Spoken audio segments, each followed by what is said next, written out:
আসসালামু আলাইকুম বন্ধুরা। আমরা বাড়িতে আসলে আসলে এই যে পুকুরে যে এই পুকুরের পানিতে নেমে যে আমরা গোসল করি আসলে খুব মজা লাগে। এখন আমরা এই ঈদের নামাজ পড়তে যাব, সবাই আসছে, সবাই এসে গোসল করতেছে।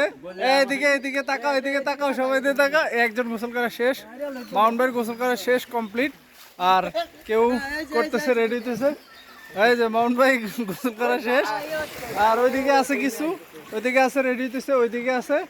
আর এই কামাল ভাই এইদিকে কিছু ভালো করে ডলতে আছে, ওইদিকে কিছু ভালো করে ডলতে আছে, সাবান দিয়ে ডলাডলি করতে আছে। আমি একবার ডুব দিছি, সাবান দেই না, এখন আবার সাবান দেব। ঠিক আছে বন্ধুরা, এই যে খুব মজা আসলে। ঈদের নামাজ পড়বো সবাই একসাথে। এখন সবাই গোসল করতেছি, তবে পুকুরের পানিটা একটু কম আছে, আর একটু বেশি থাকলে আমরা একটু সাঁতার দিতে পারতাম। এখন সাঁতার দিব না, কারণ এই মুহূর্তে সাঁতার দিলে পুকুরের পানি গোলা হয়ে যাবে, তখন অন্যরা গোসল করতে পারবে না। গদম এদিকে তাকাও, এদিকে তাকাও, গদম গদম এদিকে তাকাও, গদমে তাকায় না। এই হলো অবস্থা। ঠিক আছে বন্ধুরা।